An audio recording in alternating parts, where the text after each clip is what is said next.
नमस्कार किसान भाइयों, मैं उमेश त्रिपाठी किसानों ट्यूब में आपका स्वागत करता हूं। आज हम एक ऐसे कॉन्सेप्ट पे और एक ऐसी खेती पर आपको ये वीडियो लेकर आए हैं जो आप जो है ज़्यादा रेयरली देखोगे। पहले क्या था कि आप देखे होंगे, एक हमारे मिनिस्टर हैं भारत सरकार के, उनका एक क्लिप वायरल होता है कि पहले जो है बांस प्लांट की कैटेगरी में था और उस पर जो है उसको काटने पर रोक थी, उसके लिए आपको वन विभाग से अप्रूवल लेना पड़ता था। अभी क्या है, ये सरकार ने इसको ग्रास कैटेगरी में ला दिया है बांस को। तो अब आप समझ गए होंगे कि हम आज बांस की खेती पर इसका पूरा जो आपको रहस्य है वो हम समझाने वाले हैं। और वो समझाने के लिए हमारे पास आज यहाँ पर 3 एक्सपर्ट लोग हैं और वो तीनों लोग जो हमारे डिवाइन लाइफ बम्बू की एक टीम है, वो है मिस्टर सुनील जी हैं, हमारे ये पूरा बांस की खेती का मैनेजमेंट देखते हैं डिवाइन लाइफ बैम्बू की टीम से। और ये हमारे एक्सपर्ट हैं जो नर्सरी से लेके और जो बाई प्रोडक्ट बनते हैं और इसकी फार्मिंग में भी इन्वॉल्व हैं। और दूसरा हमारे पास डिवाइन लाइफ बैम्बू की टीम से हैं ये जो बाई प्रोडक्ट बनते हैं, जैसे आपने देखा होगा बांस की हट है, बांस की चेयर है, बांस की कुर्सियां बनाई गई, टेबल बना रहे हैं और भी बहुत सारे इनोवेटिव प्रोडक्ट आप इस वीडियो में देखेंगे जो बना रही है डिवाइन लाइफ बैम्बू की टीम। फिलहाल हम सर सुनील जी आपसे ये जानेंगे कि इसकी शुरुआत जो कैसे हुई। आपने हमें बताया कि 2 हेक्टेयर में बम्बू की खेती आप कर रहे हैं, जिसमें से आधे हेक्टेयर में जो है आपके 3 साल से ज़्यादा की फसल हो चुकी है। हमने 1 हेक्टेयर में पहले 3 साल पहले प्लांटेशन कराया था, जिसका आप पीछे देख पा रहे हैं। ये 3 ईयर पुराने प्लांटेशन है। अभी हमने नया 1 हेक्टेयर में अभी करवाया है, जिसका आपको अभी शूट देखने को मिल जाएगा। और ये इसका प्लांटेशन का कोई ज़्यादा कोई वैसा टेंशनल बात नहीं होती, जैसे आप आम फसलों में आप देखते हैं कि हमें सीजन लेना ही लेना। इसमें बस ये होता है कि आपको मार्च से लेकर सितंबर के बीच में आपको प्लांटेशन करना रहता है और इसको केवल 1 ईयर तक थोड़ा सा जानवरों के प्रकोप से बचाना रहता है। उसके बाद ये अपने आप ग्रो करता रहता है। पर्यावरण का इस पर कोई विशेष प्रभाव नहीं पड़ता है। जो वैरायटी आपको यहाँ प्रोवाइड कराई जाएगी वो अपने आप तैयार होकर आपको 5 ईयर में हार्वेस्टिंग लायक को अर्निंग दे देगी। अच्छा, आप ये बताइए कि आपने वैरायटी की बात करी, तो कौन कौन सी वैरायटी आप यहाँ पर लगा रहे हैं और उत्तर प्रदेश में जो हमारे यहाँ की जलवायु है उसके हिसाब से कौन कौन सी वैरायटी ऐसी है जो यहाँ पर उगाई जा सकती है? वैसे अपने यहाँ उगाने के लिए लगभग 11 से 17 वैरायटी के बीच में हम लोग यहाँ पे लगा सकते हैं। लेकिन अभी स्टार्टिंग के तौर पे हमने अभी यहाँ 4 से 5 वैरायटी का, जैसा कि आप देख पा रहे हैं, हमने लगाया है। जिसमें से एक आपका ये टुल्डा हो गया। टुल्डा यहाँ के एनवायरनमेंट के लिए बेस्ट होता है। बालकुआ हो गया, जो जिसमें गांठें थोड़ा सा नज़दीक होती हैं। और एक लाठी कॉन्क्रीट कर कनक केस करके कहते हैं। ये लाठी बैम्बू आपका हैंडीक्राफ्ट फर्नीचर में इसका काफ़ी यूज रहता है। इसमें 25 फीट तक कोई ज़्यादा शाखाएं नहीं होती हैं। इसका डायामीटर भी ठीक होता है। तो ये अलग अलग सेगमेंट के बैम्बू हैं और अलग अलग यूजेस में इसका प्रयोग किया जाता है। अब 2-3 बातें हम समझते हैं बांस की खेती पर किसान भाइयों कि क्या है बांस की खेती, ये तो आपको थोड़ा सा आइडिया मिल गया होगा। दूसरा, क्यों है ये अच्छे इनकम वाली खेती, और क्या है इसका गणित, जो बम्बू की खेती से आपको कितना प्रॉफिट हो सकता है। अगर आप बाई प्रोडक्ट बनाते हैं तो ये दोनों एक्सपर्ट हैं बाई प्रोडक्ट के, वो भी आपको समझाएंगे। तो सर थोड़ा सा हमें पहले ये बताइए कि खेती कितनी प्रॉफिटेबल है। देखिए, आमतौर से खेती कभी नुकसान का विषय रहा ही नहीं, लेकिन आजकल का जो एनवायरनमेंट है उस हिसाब से थोड़ा खेती टिपिकल हो गई, क्योंकि हम लोग इतना पेस्टिसाइड खेतों में डाल रहे हैं, जैसे फसलों पे, उर्वरा शक्ति पे, सब पे असर पड़ रहा है। तो उसी श्रेणी में देखा जाए तो बैम्बू आज की अर्निंग का सबसे अच्छा विकल्प है। क्योंकि आपने 2 सालों से देखा होगा जानवरों का काफ़ी प्रकोप रहा, किसानों को बड़ी समस्याएं हुई। तो आमतौर से हम बैम्बू के 2 प्रयोग सबसे ज़्यादा लोगों को करवाते हैं कि आप जैसे वायर की फेंसिंग करते हैं तो उसकी जगह हम बैम्बू की फेंसिंग कराते हैं, प्लांट लगवा देते हैं खेत के चारों तरफ। तो आपका अर्निंग भी हो जाता है और बाउंड्री वाल का भी काम करता है। दूसरी चीज़, अगर इसका जो रेशियो होता है 1 एकड़ में आप 250 बैम्बू आप लगाएंगे और 5 ईयर में जब उसकी हार्वेस्टिंग करेंगे तो लगभग एक प्लांट से 10 बैम्बू आपको हार्वेस्टिंग लायक मिल जाएंगे। तो जिसका अगर हम कैलकुलेट करते हैं, अगर हम 250 से, तो 3,75,000 रुपये का आपका बैम्बू हो जाएगा, क्योंकि एक बांस की कीमत 150 रुपये के नीचे नहीं है। और ये अर्निंग आपकी नेक्स्ट 5 ईयर में जस्ट डबल हो जाएगी। आप 1 ईयर में आप 3,75,000 ले लेंगे 250 बांस से, और नेक्स्ट 5 ईयर के बाद आप इसको 7.5 लाख में करेंगे, क्योंकि उसकी मैच्योरिटी बढ़ती जाती है तो उस हिसाब से बैम्बू ग्रोथ भी बढ़ता जाता है और आपको ज़्यादा प्लांट्स मिलते हैं। अच्छा, ये तो हो गई कि हम प्योर हमने उगाया और जो है हमने बेच दिया बाजार में, ठीक है। बाकी बाई प्रोडक्ट का क्या स्कोप है और कौन कौन किस तरीके के प्रोडक्ट आप लोग बना रहे हो या बन सकते हैं? अभी हमारे पास जो यूपी का अंदर जो स्पीसीज बैम्बू है उसी के हिसाब से हमने कंस्ट्रक्शन के लेवल पे ज़्यादातर हम इस्तेमाल करते हैं। जो यहाँ का बैम्बू है, जैसे बैम्बूस है, वो कतीला बांस होता है। लेकिन कंस्ट्रक्शन में तो हम उससे इस्तेमाल कर लेंगे, पर दूसरा फर्नीचर के लिए तो बाहर से, आसाम साइड से मंगवाया जाता है, ताकि उससे हमारा प्रोडक्ट जो है गुड फिनिश प्रोडक्ट हो। कौन कौन से प्रोडक्ट अभी आप लोग बना रहे हो? अभी तो हम लोग फर्नीचर का, हैंडीक्राफ्ट का और कंस्ट्रक्शन का भी काम जैसे करते कुछ हैं। नाम बताइए क्या तो क्या? जैसे मोबाइल स्टैंड हो गया और पेन स्टैंड हो गया, टेबल चेयर इवन और आपने हट बनाई हुई जी हट हट भी बनाए हैं। और बहुत सारे हैंडीक्राफ्ट में तो बहुत सारे प्रोडक्ट आते हैं। ये है हमारे पास जो बैम्बू प्रोडक्ट जो बनता है वो हम ट्रीटेड बैम्बू से इस्तेमाल करते हैं, ताकि उसका बैम्बू का बारे में थोड़ा बताइए क्या है? ये है ट्रीटेड बैम्बू है, हम केमिकल ट्रीटेड होता है। जो बैम्बू का लाइफ जो है कम से कम 50-60 साल तक का उसका लाइफ होता है, जो उसे टर्माइट से ही हम अवॉइड करते हैं उसको। और इसके बाद उसका लाइफ दे के हम, क्योंकि हमारा जो कॉस्टिंग है, इसका लेबर कॉस्ट और ये सब मिला के एक बैम्बू प्रोडक्ट का कॉस्ट होता है वो कम से कम 150 और इसके बाद जो 200 ऐसा प्रोडक्ट बनता है, ताकि हम इसमें प्रॉफिटेबल नहीं होता। क्योंकि जब हम एक चीज़ बनाओगे तो हमारा लेबर कॉस्ट हम एफर्ट नहीं कर पाता, तो इसलिए हम बल्क में कम से कम 50-60 एक साथ में बल्क में आ जाएगा तो हमारा प्रॉफिट निकलता है। तो आपका कहने का मतलब ये है कि अगर अभी तो प्रॉफिटेबल अगर आप सिंगल आइटम बनाते हो तो नहीं है, बट जब आप इसको स्केल में ले जाते हो बल्क में तो आपको प्रॉफिट निकाल सकते हो, राइट? वैसे सर, अगर बैम्बू अभी हम बाहर से ला रहे हैं, उसका ट्रांसपोर्टेशन ये सब उसी में ऐड हो जा रहा है ना। अगर हमारे यहाँ धीरे धीरे करके अगर डेवलप हो जाएगा, जैसे सारी नर्सरी हमारे यहाँ लग गई और फिर 5 साल के बाद अगर तैयार होने लगेगा तो उसका जो ट्रांसपोर्टेशन का जो चार्जेस है वो लेस हो जाएगा ना, तो हमें कुछ प्रोडक्ट का रेट कम हो जाएगा। धीरे धीरे बैम्बू ज़्यादा हो जाएगा तो इस पर गवर्नमेंट वैसे भी फोकस करता है, ट्रेनिंग वगैरह, और ये थोड़ा मतलब थोड़ा चेंजिंग हो जाएगा जैसे आसाम वगैरह में। तो थोड़ा सा हमें ये बताइए कि जो अपने यहाँ नर्सरी की उपलब्धता है सुनील जी, आपको कहाँ से मिली और पर पेड़ या कॉस्ट क्या आती है? दूसरा जो है कौन कौन सी नर्सरी अभी आपके पास यहाँ अवेलेबल है जो किसानों को मिल सकती है अगर कोई इंटरेस्टेड है तो? देखिए, सरकार की इसमें 2 योजनाएं भी चल रही हैं, जिसमें से एक राजकीय नर्सरी का होता है, एक इंडिविजुअल किसान फार्मर के नाम से देती है सरकार।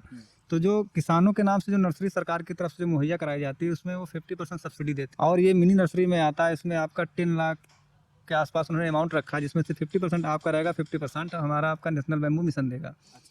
एनबीएम के तहत ही है, फॉरेस्ट में भी ये स्कीम है, दोनों एक साथ लागू होती है। तो दूसरी चीज़, अगर आप 1 हेक्टेयर का भी आप प्लांटेशन बैम्बू का करते हैं तो उसमें 25,000 प्रति हेक्टेयर सब्सिडी सरकार आपको देगी, किसान के खाते में सीधे वो ट्रांसफ़र करती है।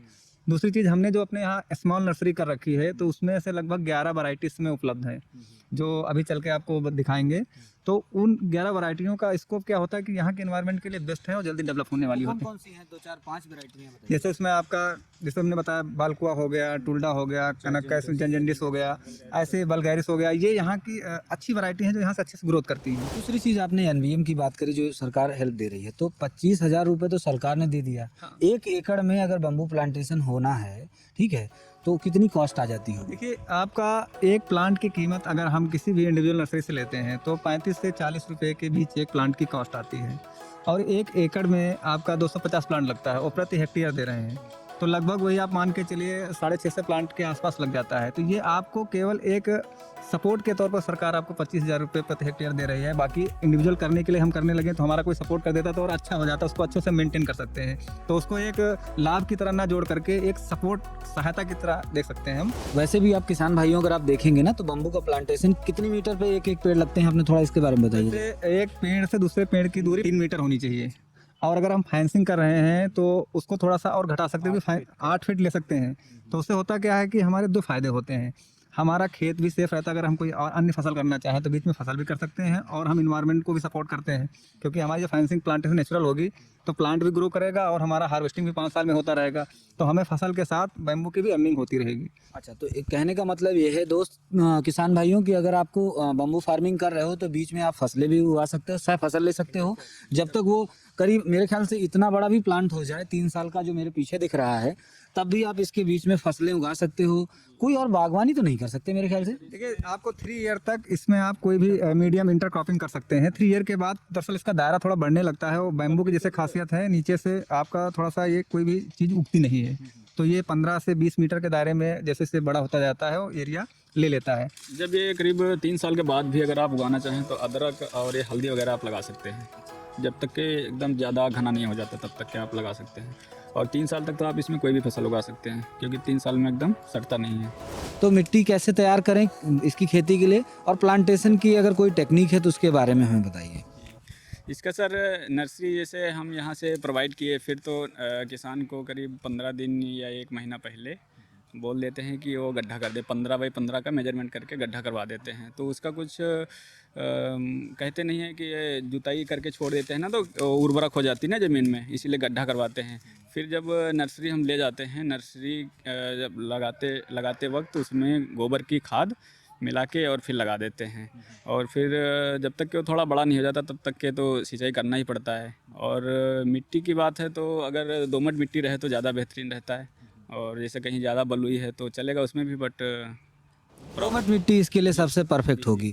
और एक चीज़ ये था कि जैसे मान लीजिए थाला बनाने की आपने बात करी, कितने दिन बाद इसकी मिट्टी चढ़ा देनी चाहिए, कब तक ध्यान रखना चाहिए? नर्सरी लगने के बाद जब वो उसमें से राइजोम आने लगता है, तो राइजोम आने से थोड़ा पहले ही वो का मतलब वो ऐसे जी कल्ला तो उसमें मिट्टी चढ़ा देते हैं। और इसका करीब वही जुलाई अगस्त करीब अक्टूबर में राइजोम निकलता है, उससे पहले ही सोयल माउंटेन हो जाता है। नहीं, और सिंचाई का क्या प्रबंध करना है? सिंचाई का सर उसमें जैसे कहीं कहीं ज़्यादा नमी नहीं होती है तो वहाँ थोड़ा जल्दी करना पड़ता है, बाकी उसकी नमी के हिसाब से सिंचाई भी करना पड़ता है। और जब पौधा ग्रोथ करने लगता है तो सोयल माउंटेन ज़्यादा ज़रूरी होता है, जितना आप करते चले जाएंगे उतना वो ग्रोथ करता चला जाएगा। तो थाला बनाना बहुत ज़रूरी है, जिससे आपका प्लांट ग्रो करेगा और स्प्राउट भी अच्छे से निकलेंगे, उनको भी अच्छा सपोर्ट मिलेगा। एक ये बहुत ज़रूरी चीज़। अच्छा, मान लीजिए अब प्लांटेशन हो गया, उसकी रख रखाव और सिंचाई का प्रबंधन हो गया, बट किसी तरीके का रोग आते हैं क्या? कोई ऐसी चीज़ें हैं जो आती हैं जिसका ध्यान रखना चाहिए, जो आप सावधानियाँ जो बरतनी चाहिए किसान को? बैम्बू में वैसे कोई ऊपर से कोई तो रोग आता नहीं है, कम से कम 5-6 साल से तो मैं ही कर रहा हूँ बैम्बू में काम। बट दीमक के लिए ज़्यादा देना पड़ता है, तो उसके लिए क्लोरोपैराफास का हम लोग इस्तेमाल करते हैं। वो सिंचाई करते टाइम डाल देते हैं पौधे के पास में, कोई प्रॉब्लम नहीं। तो अब हम किसान भाइयों जानते हैं थोड़ा सा कि देखिए प्लांटेशन हो गया, आपको किन किन चीज़ों का ध्यान रखना चाहिए और आपको जो है सरकार से क्या सपोर्ट मिल जाता है, ये सारी चीज़ें हो गई। बट अब आप 3 साल में जो है पौधा तैयार हो जाता है, या 5 साल में कटाई जो है या रोपाई जो करते हैं, और कितनी उपज 5 साल के अंदर मिल जाएगी आप? सर 3 साल से 5 साल में जैसे आप ज़्यादा आपकी ज़मीन ज़्यादा उपजाऊ है, आप सेवा भी कर रहे हैं, तो 3 से 5 साल के बीच में भी हो सकता है और 5 साल में भी हो जाता है। तो इसका ये रहेगा कि जैसे हम जब कटिंग करेंगे इसका, तो जैसे हम लगाते हैं टाइम देखते हैं कि हमारा ये मार्च से और सितंबर के बीच में होना चाहिए। ऐसे कटिंग का भी होता है कि ठंडी में कटिंग नहीं करते ना, तो पौधे पे थोड़ा इफ़ेक्ट पड़ता है। और इसका जब कटिंग भी करते हैं, ये टहनी वगैरह कटिंग करते हैं, तब भी बरसात से थोड़ा पहले ही करते हैं कि हमारा वो राइजोम निकलने से पहले कटिंग हो जाए, फिर वो राइजोम हमारा सीधा ऊपर जाए, तो टेढ़ा मेढ़ा नहीं होगा। कटाई में तो सावधानियां जो रखनी आपने बता दी, लेकिन ये है कि जैसे मान लीजिए इसकी कितनी उपज मिल जाएगी, कितना मतलब पैदावार होगी, इसकी उत्पादन कितना मिलेगा 5 साल के अंदर? देखिए सर, एक्चुअली होता क्या, जो लागत हमारी आती है 1 हेक्टेयर में जोड़ेंगे अगर, तो हमारा 40 रुपये पर प्लांट के हिसाब से हमारा 40,000 रुपये का प्लांट लग जाता है, जिसमें से सरकार हमें 25,000 रुपये सब्सिडी के तौर पे दे ही रही है।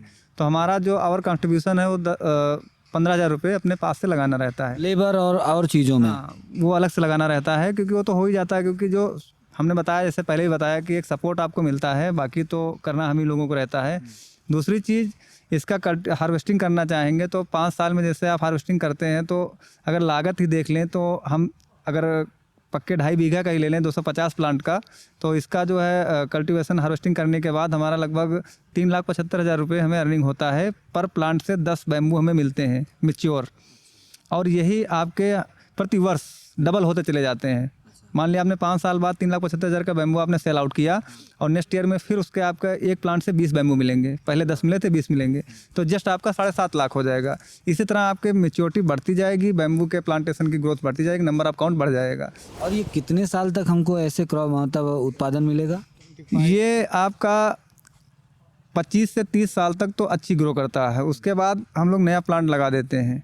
अगर आप पड़ा रखेंगे तो 30 साल इसकी लास्ट एज होती 30 है। साल यही जो है करीब एवरेज मान के चलें 20 बम्बू पर प्लांट, तो ये 20 साल तक आपको ऐसे कंटिन्यूअस बढ़ता रहेगा। हाँ। इसीलिए मुझे लगता है कि बम्बू को कैश क्रॉप कहते हैं। और दूसरी चीज़ ये है कि जो परियोजनाएं सरकार की हैं वो आपने बता दी कि 25,000 रुपया पर हेक्टेयर आपको मिल सकता है। दूसरा, कोई लोन भी उपलब्ध है सरकार की तरफ से या कोई लोन आसानी से मिल जाता है बम्बू फार्मिंग के लिए? देखिए, आमतौर से अब इसको सरकार ने थोड़ा सा सरल किया है। पहले राजकीय ही कार्य योजनाएं चलती थी, अब उन्होंने फार्मर्स के लिए जारी किया है। अभी कई प्रस्ताव सरकार के पास हैं, लेकिन अभी कोई लोन के संबंध में कुछ लागू नहीं किया गया है। अभी उन्होंने जो इंस्टेंट जारी किया है वो सब्सिडी के रूप में आपको स्मॉल नर्सरी, स्मॉल CFC और प्लांटेशन के लिए दे रहे हैं। आप क्या देखते हैं सर बम्बू का फ्यूचर? क्योंकि आप जिस स्केल में कर रहे हैं, मुझे कोई इधर आसपास दिखता नहीं लखनऊ के आसपास जो बम्बू फार्मिंग कर रहा हो, ठीक है। और इंडिया के अलग अलग पार्ट में, जैसे सर आसाम से हैं, वहाँ तो बम्बू फार्मिंग बहुत होती है। वहाँ की बम्बू फार्मिंग कैसी, मतलब, और यूपी की कैसी डिफरेंट है, क्या दिखता है आपको? क्योंकि आसाम पे तो वहाँ सॉइल का ऊपर डिपेंड करता है, क्योंकि वहाँ सॉइल जो है रेड सॉइल होता है, तो बैम्बू का ग्रोथ जो है बहुत ही अच्छा, क्योंकि 5 दिन में ही बैम्बू का सूज जो है कम से 10 फीट तक का उसका ऊंचाई निकलता है। और इसके बाद जो है यहाँ का और उधर का कंपेयर करो तो फिर यहाँ पे भी थोड़ा सा, मतलब उसके हिसाब से थोड़ा सा ग्रोथ ठीक हो रहा है, क्योंकि कंपेयर के हिसाब से सॉइल भी टेस्टिंग करवाना पड़ता है। कई कई जगह पे ऐसे सॉइल होता है जैसे कि कई बैम्बू का स्पीसीज जो है ग्रोथ नहीं होता। तो मेरे ख्याल से वहाँ का हिसाब से हमारा यहाँ पे बैम्बूसा बाल्कुआ जो है और बैम्बूसा टुल्डा सबसे ज़्यादा ग्रोथ अच्छा होता है इसमें। तो किसान भाइयों, थोड़ा सा और भी मैं दिखाता हूँ कि सर ने जो है यहाँ बम्बू फार्मिंग ही नहीं कर रखी है, जो उसके अलावा बाई प्रोडक्ट बना रहे हैं, जो टेबल, कुर्सी, चेयर, अभी भैया ने बताया हमें बहुत सारी चीज़ें बना रहे हैं, उसका भी मैं एक बार फैक्ट्री आपको दिखाता हूँ। उसके बाद दोस्तों, अगर वीडियो ये आपको पसंद आया है तो बिना चैनल को सब्सक्राइब किए हुए मत जाना। चाहे अपना डंडा, बांस कुछ भी मारना है आपको, सब्सक्राइब बटन पे इस बार सब्सक्राइब करना है आपको, ठीक है। तो आइए चलते हैं सीधा फैक्ट्री में और दिखाते हैं आपको कि कैसे प्रोडक्ट बना रहे हैं बम्बू के और क्या क्या बना सकते हैं और कितना फ्यूचर है। एक सवाल और सर आपसे जानना चाहते हैं कि बैम्बू फार्मिंग का यूपी में आपको कैसा फ्यूचर दिख रहा है? देखिए, हम यूपी की तो बात करते हैं, लेकिन ये पूरे देश में सबसे ज़्यादा स्कोप की चीज़ यही हो गई है, क्योंकि हम इन्वायरमेंट बचाने की जो बात करते हैं तो हम वुड इस्तेमाल करते हैं। तो वुड इस्तेमाल करने के लिए हमें कहीं ना कहीं प्लांट को ही काटना पड़ता है।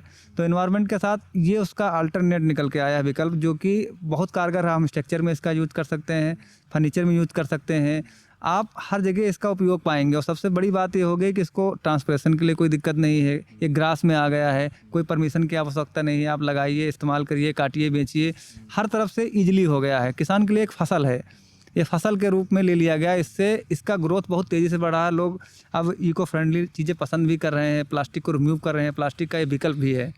तो इसका हमें अभी तक जितना हम लोगों ने मार्केट का सर्वे किया है, उसमें इसका स्कोप आने वाले समय में भी बहुत ज़्यादा रहेगा।